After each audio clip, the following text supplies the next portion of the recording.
Сәлем достар, менің есімім Қайырбек, мен химия пәні мұғалімімін. Біздің бүгінгі тақырыбымыз атомдар және молекулалар болады. Атом және молекула. Бірінші, атом деген түсінікпен тағы да бір танысайық.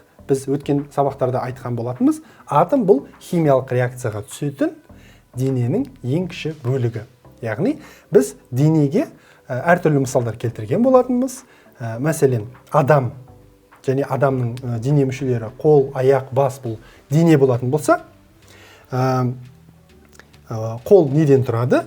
Бұлшық ет, тері, тағы да басқа. Бұлшық ет неден тұрады? Ұлпалардан, ұлпалар жасушалардан, жасуша хромосома, ядро, тағы да басқалардан тұрады. Ядроның ішінде хромосома болады, хромосоманың ішінде ДНК болады, ДНКның ішінде атом болады. Яғни атом бұл біз бүкіл денелерді құрайтын ең кіші бөлік. Және бұл бөлік химиялық реакцияға қатысады. Тағы да бір жазайық. Атом химиялық реакцияға түсетін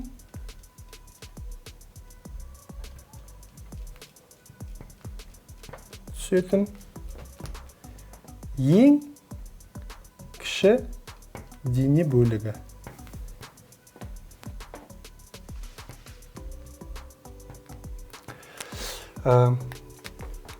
Өткенде біз химиялық өзгеріске деп айтқанбыз, бірақ қазірден бастап біз өзгерісті реакция деген сөзбен ауыстырып үйренуіміз керек. Яғни химиялық өзгерісті біз химиялық реакция дейміз. Дене бұл кез келген массасы бар, көлемі бар зат. Айналадағы барлық заттар бізде денеге жатады. Соның ең кіші құраушы бөлігі атом деп аламыз. Енді қазір молекуламен салыстырамыз. Молекула бұл атомдардың тобы. Мысалға, мынандай молекула бар. Мүмкін бұнымен сіздер таныс шығарсыздар. Бұл молекуланы біз су дейміз. Қазір мен судың үш түрлі агрегаттық күйінің құрылысын сызам. Сіздер көріңіздер, бұл қайсысы екенін анықтап көріңіздер.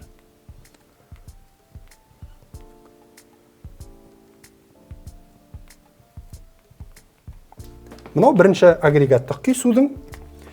Яғни судың үш агрегаттық күйі болады. Бұл қатты, сұйық және газ. Мынау қайсысы екенін көресіздер.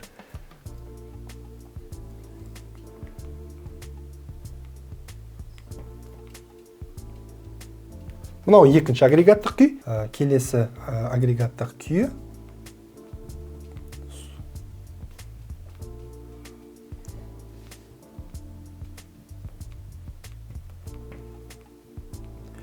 Мынау үшінші агрегаттық күй. Енді қараңыздар, бізде үш агрегаттық күй бар. Қатты, сұйық, газ. Қайсысы бірінші газ екенін анықтап көрейік. Газ бізде оңай болу керек. Еске түсіретін болсақ, газды фазада, агрегаттық күйде бөлшектер бір-бірінен алшақ орналасады. Ешқандай онда құрылыс, бір жүйе болмайды, реттілік болмайды. Және бөлшектер еркін қозғалады. Қалай ойлайсыздар? Үш агрегаттық күйінде қайсында бөлшектер ең алшақ орналасқан, еркін қозғалыста және ретсіз орналасқан құрылысы. Әрине бұл ортадағы. Яғни ортада бұл судың газ күйі. Газ, біз оны бу деп айтамыз. Сонымен, екі агрегаттық күйінің біреуі қатты күйде, біреуі сұйық күйде. Еске салатын болсақ, қатты күйде бөлшектер реттілікпен орналасады, бір-біріне жақын тығыз орналасады және қозғалмайды. Ал сұйық фазада бөлшектер ретсіз орналасады, бірақ тығыз орналасады, қозғалады. Қайсысы бізде ретті орналасқан? Бірінші суретте ме, әлде екінші суретте ме? Бірінші суретте қарасақ, бізде барлығы геометриялық симметриямен орналасқан. Яғни бір реттілік бар. Реттілік. Және тығыз орналасқан. Екінші суретте тығыз, бірақ ретсіз. Бірақ тығыз. Сонымен, бірінші суретте өздеріңіз тапқандай, бұл судың қатты күйдегі агрегаттық күйі. қатты, біз бұны мұз дейміз. Мына жерде судың сұйық күйдегі агрегаттық күйі сұйық. Оны біз су дейміз. Яғни мына үш суретте біз судың газ күйіндегі, сұйық күйіндегі және қатты күйіндегі құрылыстарын қарадық, салыстырдық. Енді бұл жердегі мына әрбір бөлшекті біз молекула дейміз. Әрбір бөлшек. Алайда, мысалыға біз күнделікті өмірде қолданатын суымыз, мәселен, бір стакан су, немесе бір тамшы су. Бұл біздің күнделікті қолданатын судың көлемдері, өлшемдері, яғни өте көп. Бұның ішінде көптеген молекула, яғни бөлшек, осындай судың молекулалары бар. Мына бір тамшыда, немесе бір стакан суда. Қазір біз көрейік. Біз бұны әрқайсысын жеке молекула дедік. Молекула. Яғни молекула дегеніміз. Молекула бұл атомдардың тобы. Неге атомдардың тобы? Мына молекуланы қарайтын болсақ, бұнда 3 атом көрсетілген, 2 кіші домалақтар және бір үлкен домалақ. Яғни 3 атомдан тұрады. Оны қазір қарастырамыз, қандай атомдардан тұрады. Молекула атомдар тобы.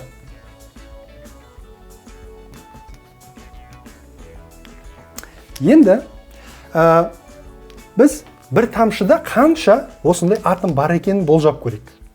Мәселен, енді бір тамшы деген ол өте аз мөлшердегі су. Бір егерде мынандай бөлшек болса, біз оны молекула дейміз. Судың молекуласы. 10 болса, бұл көп па, аз ба? Көп емес, бұл да аз. Молекулалар болады. Молекулалар.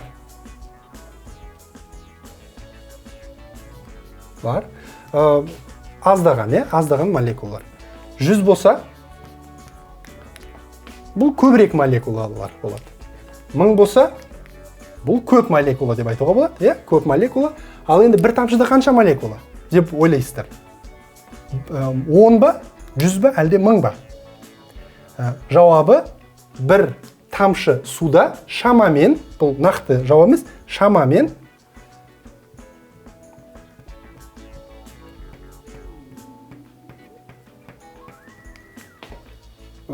осынша молекула болады.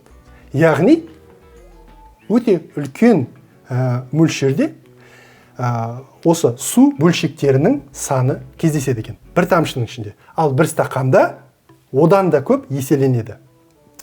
Яғни, бұл жерде біз не байқап отырмыз? Молекулалардың көлемі өте кіші болады. Ал бір тамшының ішінде молекулалардың саны өте көп болады. Бұл енді 1000 дегеніміз көп болса, 10.000 дегеніміз өте көп болса, бұл өте көп болып тұр. Сонда түсінулеріңіз керек, бір тамшы судың мөлшерінде өте көп мынандай бөлшектердің, яғни су бөлшектерінің саны кездеседі. Әрі қарай. Яғни, енді біз қазір мына судың мұздан сұйыққа және сұйықтың газға айналу өзгерісін химиялық реакция деп айта аламыз ба? Жоқ. Неге? Өйткені химиялық реакция барысында молекуланың құрамы өзгеруі қажет. Құрамы дегеніміз не?